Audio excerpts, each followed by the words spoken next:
एक साल पहले जिस घर ने अपने एक 8 साल के चिराग को खोया हो, उसी की बरसी के दिन कोई उस घर के 6 लोगों का मर्डर कर देता है। हालांकि मौका वारदात पे कातिल पकड़ा जाता है, पर जैसे जैसे मूवी आगे बढ़ती है मूवी का सस्पेंस भी बढ़ता जाता है और जो मूवी के लास्ट में खुलासा होता है वो काफी हैरान करने वाला था। तो व्यूअर्स, ये है आज की स्टोरी और मूवी का नाम है रात अकेली है, द बंसल मर्डर। तो अब डायरेक्ट मूवी पे आते हैं। कहानी की शुरुआत होती है मीरा बंसल से, जो अपने रूम में मेडिटेशन कर रही होती है, पर घर के बाहर से आज कुछ ज्यादा ही कौवों की आवाज से वो अपना ध्यान नहीं लगा पा रही होती है और इसी कारण मीरा वहां से उठ बाहर चेक करने जाती है कि आखिर माजरा क्या है।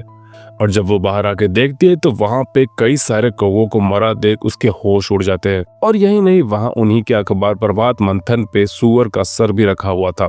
पहली नजर में देखकर ऐसा लगता है कि जैसे यहाँ पे किसी ने जादू टोना किया हो। तुरंत पुलिस को बुलाया जाता है। कुछ ही देर में इंस्पेक्टर जटिल अपने साथी नंदू के साथ बंसल फार्म हाउस पहुंचते हैं, जहां पे बंसल फैमिली का पीए मिस्टर सेठी उन्हें बंसल फैमिली के कुछ मेंबर से मिलवाता है। उनमें से थोड़ी बातचीत के बाद इंस्पेक्टर डायरेक्ट उस लोकेशन पर जाते हैं जहां वो इंसिडेंट हुआ था। एक बार को तो इंस्पेक्टर यादव भी ये सीन देखकर हैरान रह जाता है कि आखिर ये माजरा क्या है।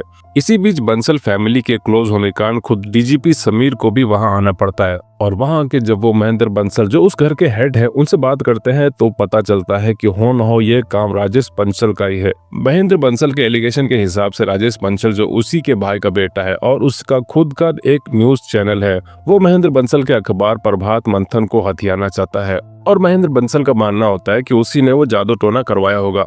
खैर, इसके बाद इन्वेस्टिगेशन चालू होती है और सबसे पहले तो वहां रखे पानी के सैंपल को टेस्ट के लिए भेजा जाता है और जिसके बाद सीसीटीवी की जांच की जाती है। सीसीटीवी की जांच में 2 आरोपी उस वारदात को अंजाम देते हुए दिखाई पड़ते हैं।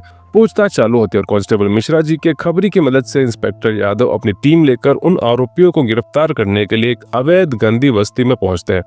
आरोपी जैसे पुलिस को देखता है वो वहां से 9-2-11 हो लेते हैं, जिसके पीछे इंस्पेक्टर यादव और उसकी टीम भी भागते हैं। रास्ते में इंस्पेक्टर यादव एक महिला वकील से टकराते हैं। जहां वो टकराते हैं वहीं पे इंस्पेक्टर यादव की नजर वहां के छोटे बच्चों को ऑक्सीजन मास्क लगाए देखती है। इस चीज पे ज्यादा ध्यान ना देकर फिलहाल किसी तरह उस आरोपी को पकड़ लिया जाता है।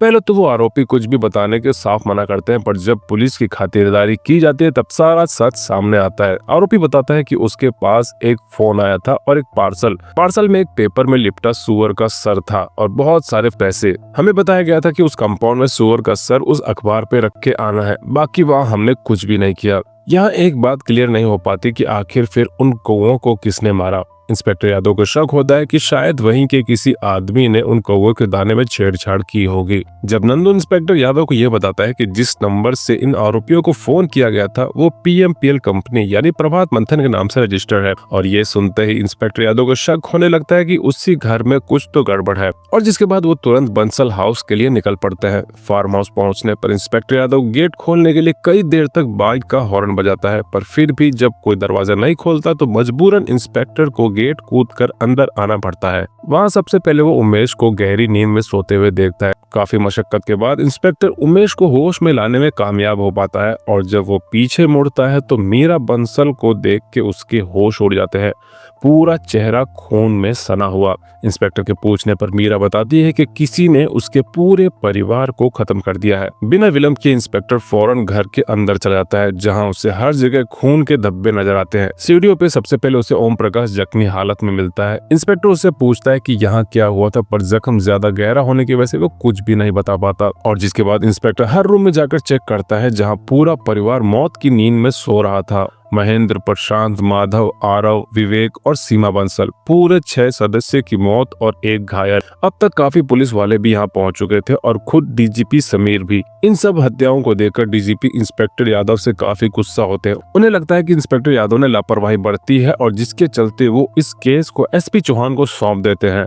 केस सौंपना एक सीधे सीधे इंस्पेक्टर यादव की बेइज्जती थी, पर वो कुछ भी नहीं कर सकते थे। खैर, इतने में फॉरेंसिक वाली टीम भी आ जाती है जो इंस्पेक्टर यादव के साथ मिलकर सभी डेड बॉडी के ब्लड सैंपल और घर के सामान से फिंगरप्रिंट और सभी तरह के एविडेंस कलेक्ट करते हैं। इसके अलावा जिस स्विमिंग पूल से आरव की डेड बॉडी बरामद हुई वहीं से एक धारदार चाकू भी मिलता है, जिसे देखकर यह तो प्रूफ हो जाता है कि इसी हथियार से सबको मारा गया था। तो सुबह थोड़ा नॉर्मल होने के बाद मीरा बंसल सबके सामने कल रात की घटना बताती है कि लगभग 10 साढ़े 10 बजे जब वो फ्रेश हो रही थी तो ऐसा लगा कि जैसे किसी ने उसका डोर ओपन करने की कोशिश की हो। मैंने एक वहम जानकर उस पर ज्यादा ध्यान नहीं दिया और फिर जिसके बाद मैं मेडिटेशन करने लगी कि तभी अचानक मुझे किसी के चिल्लाने की आवाज आई और जब मैं बाहर पहुंची तो मैंने चाचा जी को यानी विवेक बंसल को उनके घर के बाहर खून में सने हुए देखा और देखा आरव को जो उस खून में लगे चाकू के साथ उस रूम से बाहर निकलते हुए।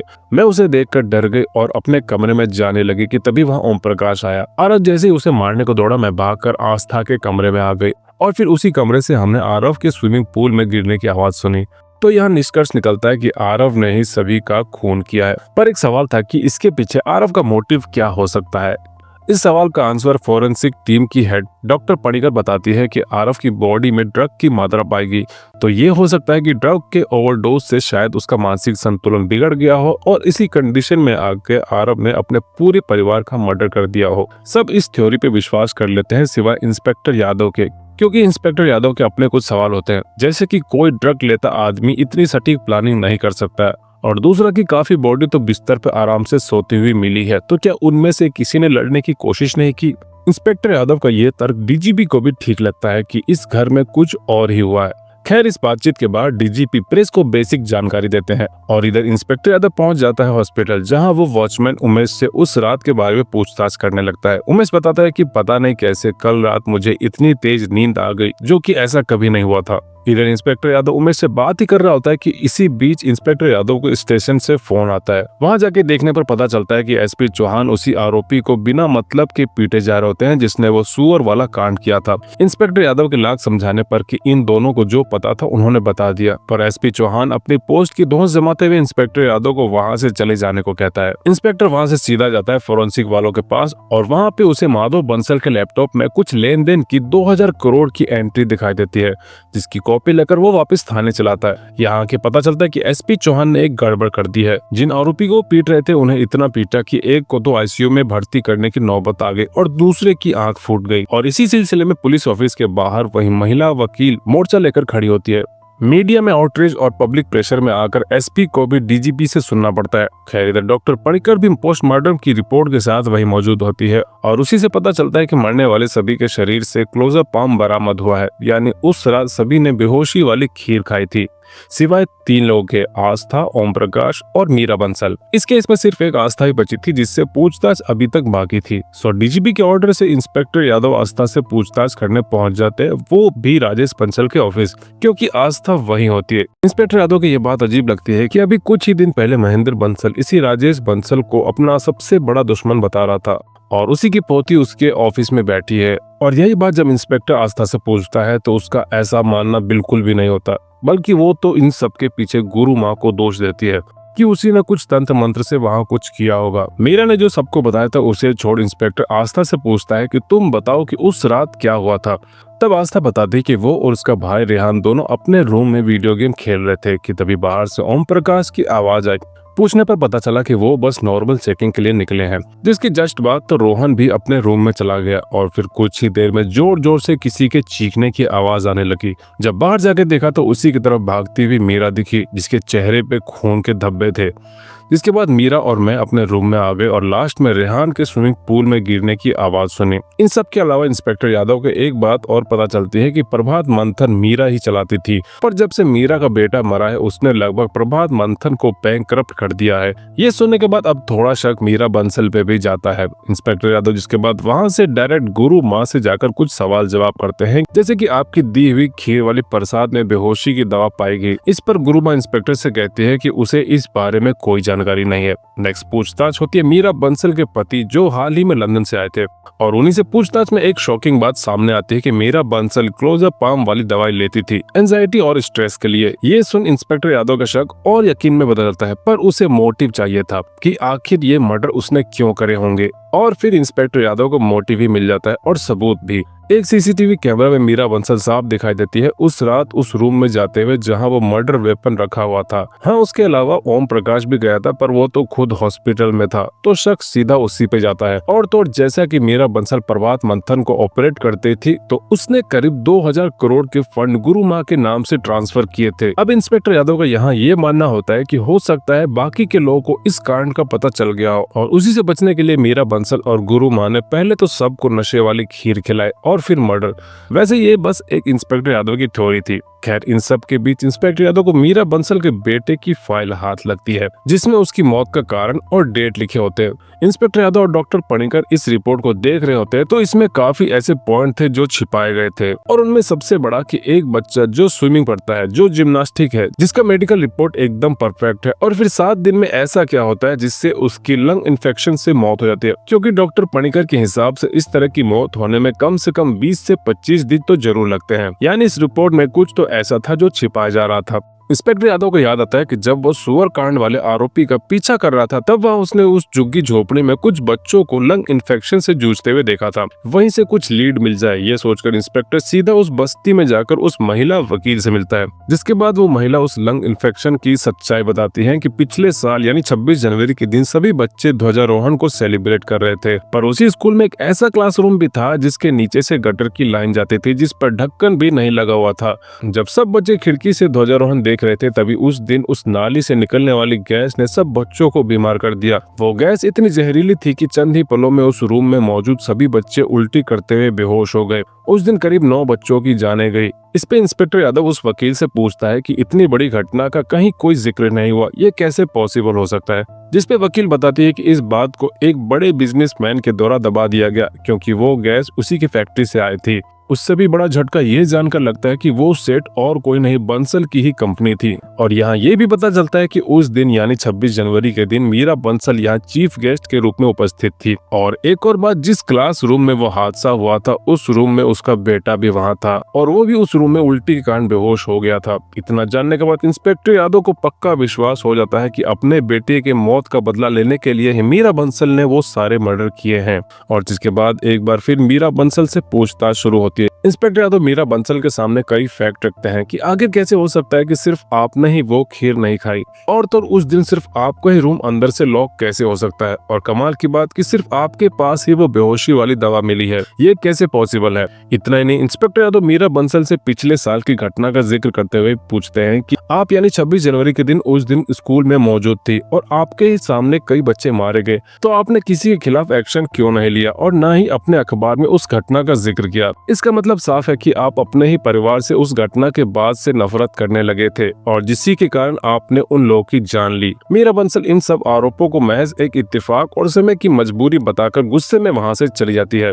मीरा बंसल के जाने के बाद इंस्पेक्टर यादव को उन्हीं सबूत में से एक तस्वीर मिलती है, जिसे अभी तक खुद इंस्पेक्टर यादव ने भी नहीं देखा था। फिलहाल डीजीपी के कहने पर एक मीटिंग बुलाई जाती है, जिसमें बंसल फैमिली के दोनों प्रतिद्वंदी यानी गुरु माँ और राजेश बंसल और इसके अलावा एसपी चौहान, इंस्पेक्टर यादव मौजूद होते हैं। डीजीपी के ऊपर इस केस का बड़ा प्रेशर था और उसे किसी भी हाल में इस केस को जल्द से जल्द सॉल्व करना था। इसलिए एसपी चौहान के आइडिया से एक कहानी तैयार की जाती है कि आरव ड्रग एडिक्ट था, उसे अपने घर वालों से छुटकारा चाहिए था, और इसी ड्रग के नशे में उसने अपने पूरे परिवार को खत्म कर दिया, और इसमें उसका साथ दिया वॉचमैन उमेश ने। एसपी चौहान ने उसे भी इस केस में घसीट लिया था। हालांकि इंस्पेक्टर यादव इस थ्योरी में विश्वास नहीं करते हैं, क्योंकि उसके पास ऐसे कई फैक्ट होते हैं, पर वहाँ मौजूद सभी लोगों को एसपी चौहान की स्टोरी सही लगती है, और डिसाइड होता है कि कल सुबह इसी स्टोरी के आधार पर आरोपी उमेश को गिरफ्तार करते हुए केस क्लोज कर दिया जाएगा। पर इंस्पेक्टर यादव इस डिसीजन से खुश नहीं होते और कल सुबह होने से पहले एक थ्योरी के बेसिस पे पहुंच जाते हैं हॉस्पिटल, जहां ओम प्रकाश भर्ती होता है, और जिसके बाद ओम प्रकाश से पूछताछ शुरू होती है।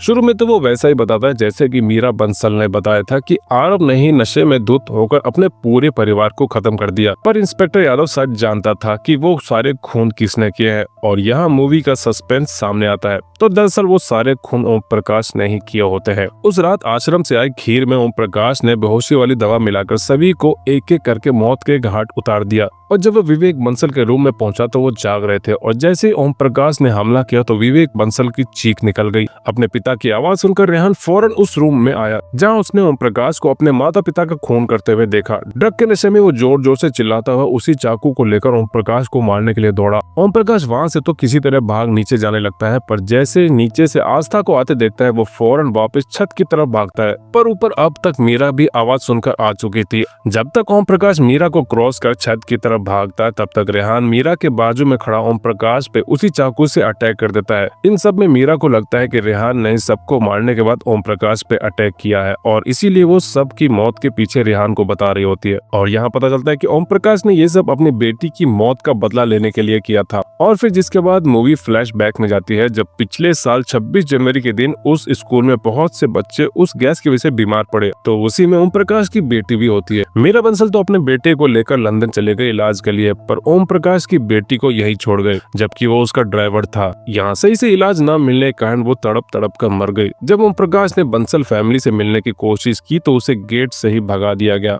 और ये ही नहीं, जांच तो इन बड़े लोगों के खिलाफ नहीं हुई, उल्टा उसी बस्ती के लोगों पर फाइन लगा दिया गया, ये कहकर ये गंदे लोग गंदगी फैलाते हैं और इसी वजह से इनके बच्चे मारे गए। और इसी बात की चिढ़ ने ओम प्रकाश को अमीर बंसल फैमिली को मारने पर मजबूर कर दिया। तो अब सच्चाई सामने थी, पर एसपी चौहान और डीजीपी तो सुबह कुछ और ही स्टोरी प्रेस को रिलीज करने वाले थे। इसीलिए इंस्पेक्टर यादव ओम प्रकाश की स्टेटमेंट को रिकॉर्ड कर वायरल करवा देता है, जिससे पूरे शहर को सच्चाई का पता चल जाता है। सुबह तक जब सबके पास वो क्लिप पहुंच जाती है तो मजबूरन डीजीपी को पूरी प्रेस के सामने ओम प्रकाश वाली स्टोरी को ही सही बताना पड़ता है। इससे नुकसान बंसल फैमिली को होता है और ओम प्रकाश के खिलाफ तो कार्रवाई होती है, साथ ही बंसल फैमिली की उस कंपनी के खिलाफ भी जांच शुरू हो जाती है जिसकी गैस की वजह से उन मासूम बच्चों की जान गई थी। और डीजीपी यही नहीं चाहता था क्योंकि उसकी पोस्ट के पीछे बंसल फैमिली का भी हाथ था और उसी गुस्से में डीजीपी इंस्पेक्टर यादव को सस्पेंड कर देता है। पर इससे इंस्पेक्टर को कोई फर्क नहीं पड़ता और वो मुस्कुराते हुए थाने से निकल जाता है और मूवी यहीं पे समाप्त हो जाती है। तो व्यूअर्स, उम्मीद करता हूँ मूवी आपको पसंद आई हो।